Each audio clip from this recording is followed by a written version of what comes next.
अस्सलाम वालेकुम, welcome to Wisdom Academy channel. आज की वीडियो में हम यूनिट 3 करेंगे जी, पीरियोडिक टेबल केमिस्ट्री का। ठीक है जी, केमिस्ट्री का यूनिट नंबर 3 फेडरल बोर्ड की किताब का हम कर रहे हैं। ठीक है, तो इसमें जो फर्स्ट दोनों टॉपिक आ रहे हैं, इसके दो टॉपिक्स है। एक पहला पीरियोडिक टेबल का है और दूसरा क्या है उसका पीरियोडिसिटी है। वो मुख्तलिफ हमारे पास उसमें चीज़ें आ जाती है। तो फर्स्ट पीरियोडिक टेबल क्या होता है हमारे पास कि एक टेबल में, ठीक है, एक टेबल में अरेंज किया गया है एलिमेंट्स को इस तरह कि उनके जो ऑर्डर है वो एक तरतीब से वापस क्या हो रहा है, रिपीट हो रहा है। जैसा कि पहले अगर 1 आ रहा है, फिर 2 आ रहा है, फिर 3 एटॉमिक नंबर, ठीक है। और अगर 1 है तो वो एक शेल में होगा, 3 है तो वो किसी और शेल में होगा। तो इस तरह अरेंज करके लिखना, इसे हम क्या कहते हैं जी, पीरियोडिक टेबल कहते हैं। ठीक है, और पीरियोडिक मैनर इसे हम कहते हैं। उसके बाद हमारे पास क्या आ रहा है जी कि पीरियड्स क्या होते हैं और ग्रुप क्या होते हैं। पीरियोडिक टेबल में हमारे पास पीरियड्स क्या होते हैं। फर्स्ट पीरियड्स हमारे पास हॉरिजेंटल हॉरिजेंटल जो रोज होती है उन्हें हम पीरियड कहते हैं, हॉरिजेंटल रोज।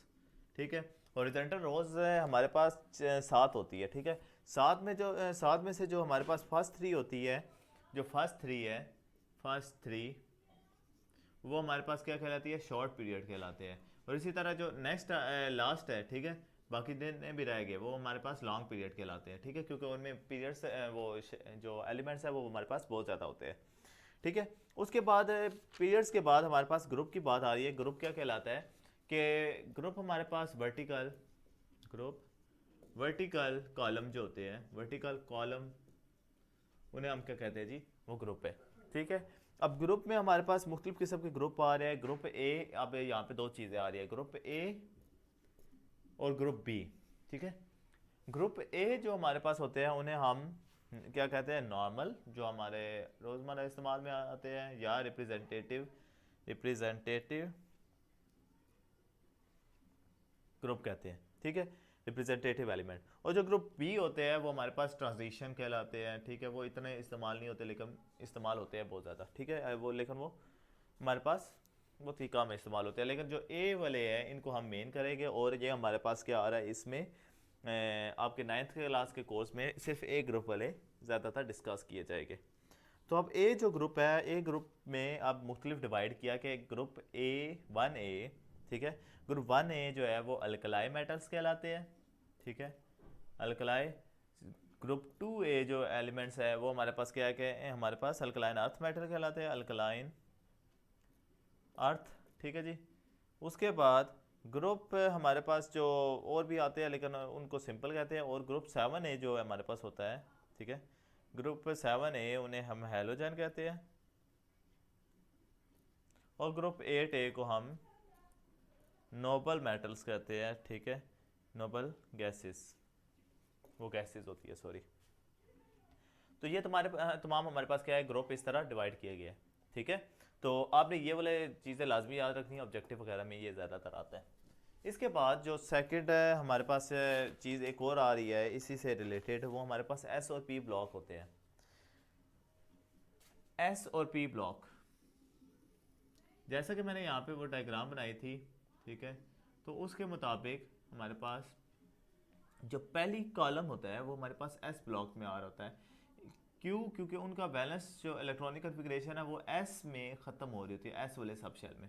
पहले दोनों जो होते हैं वो किस में आ रहे होते हैं हमारे पास, वो हमारे पास एस ब्लॉक एलिमेंट्स में आते हैं। और जो उसके अलावा बकाया है, क्योंकि आगे जितने भी रह गए ये सारे हमारे पास, जितने भी 6 रह गए, ये हमारे पास पी ब्लॉक एलिमेंट्स कहलाते हैं। पी ब्लॉक्स, क्योंकि उनके बैलेंस जो इलेक्ट्रॉनिक कन्फिग्रेशन है, बैलेंस शेल, सब शेल, वो हमारे पास पी ब्लॉक कहलाता है। ठीक है जी, इसके बाद अगर हम बात करें नेक्स्ट टॉपिक की, वो हमारे पास है जी पीरियोडिसिटी ऑफ प्रॉपर्टीज़। प्रॉपर्टीज़ किस तरह चेंज हो रही है विद रिस्पेक्ट टू ग्रुप या फिर विद रिस्पेक्ट टू पीरियड। ठीक है, तो अब हम वो देखते हैं। सबसे पहले प्रॉपर्टी क्या आ रही है, सबसे पहली प्रॉपर्टी जो हमारे पास आ रही है, ठीक है, सबसे पहले आ रही है shielding effect. Shielding effect, shielding effect हमारे पास क्या होता है? शील्डिंग इफेक्ट हमारे पास के न्यूक्लियस और बैलेंस इलेक्ट्रॉन के दरमियान जो एक फोर्स है उससे क्या कहते हैं हम, शील्डिंग इफेक्ट कहते हैं। मतलब कि ये एक न्यूक्लियस है, ठीक है, और वैलेंस इलेक्ट्रॉन उसका यहाँ पे है।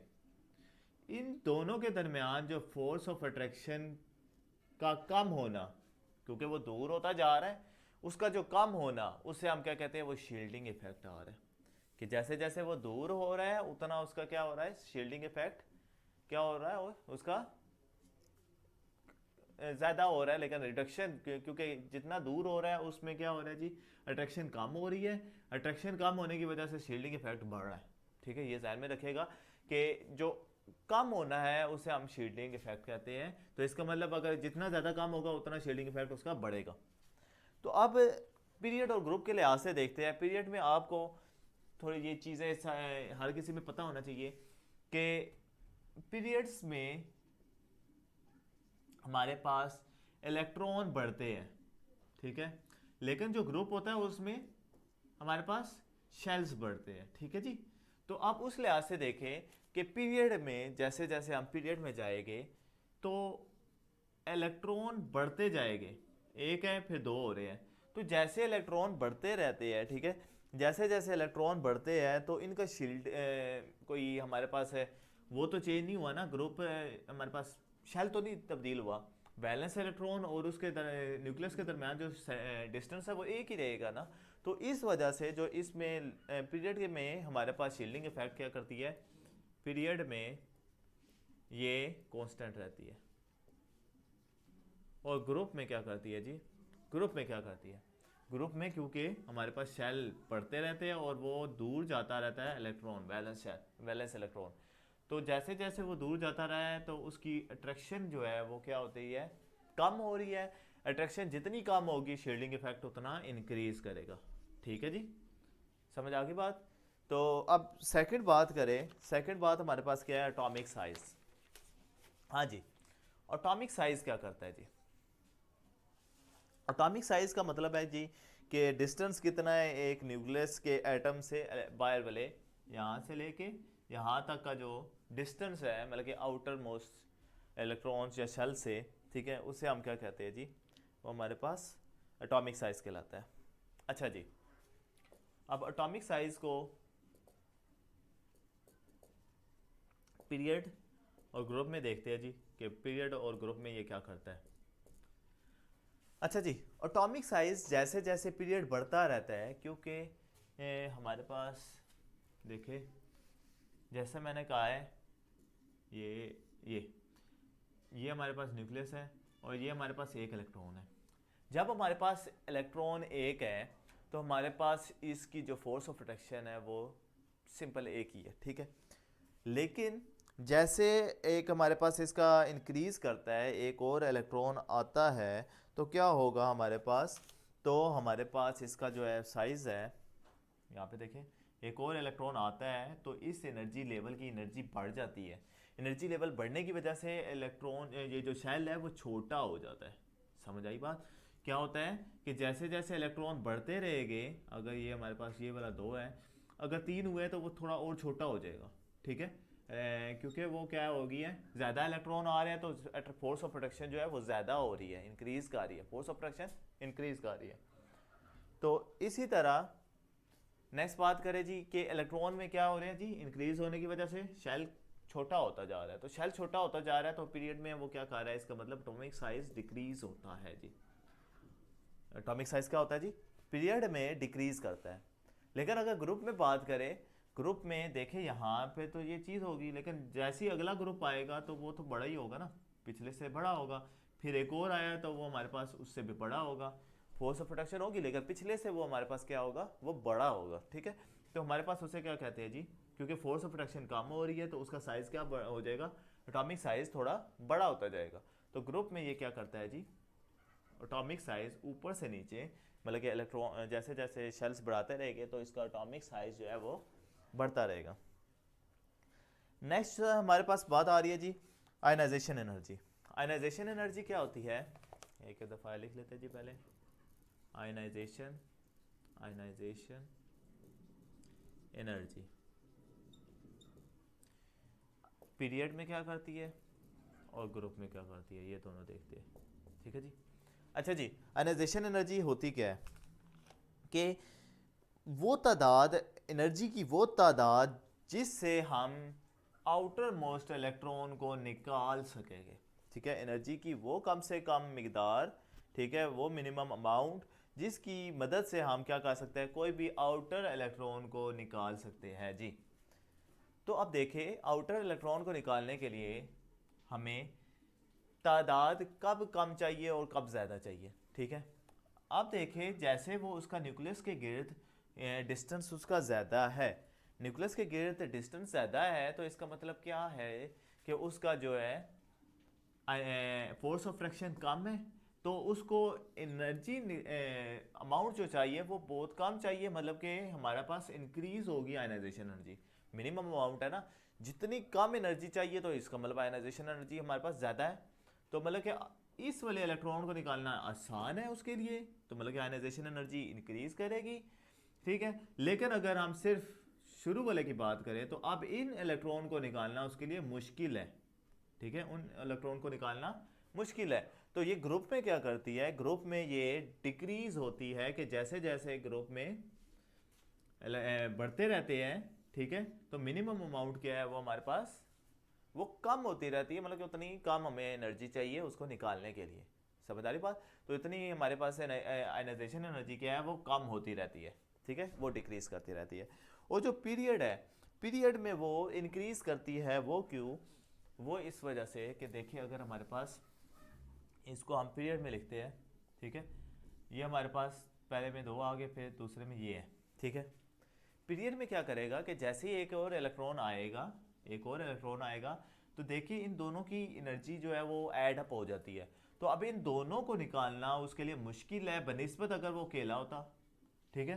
तो अब 2 को निकालना उसके लिए मुश्किल है, 2 को खींचना उसके लिए मुश्किल है, उसको ज़्यादा आयनाइजेशन एनर्जी चाहिए, या फिर 3 को निकालना और ज़्यादा चाहिए। तो जैसे जैसे इलेक्ट्रॉन बढ़ता रहता है उसकी आयनाइजेशन एनर्जी क्या होती रहती है जी, इंक्रीज करती रहती है, मतलब कि हमें और ज़्यादा आयनाइजेशन एनर्जी चाहिए ताकि हम क्या कर सके, उसको निकाल सके, इलेक्ट्रॉन को बाहर निकाल सके। इसके बाद हमारे पास फोर्थ जो टॉपिक आ रहा है जी, फोर्थ आ रहा है हमारे पास इलेक्ट्रॉन एफिनिटी। इलेक्ट्रॉन एफिनिटी लिख लेते हैं जी पहले।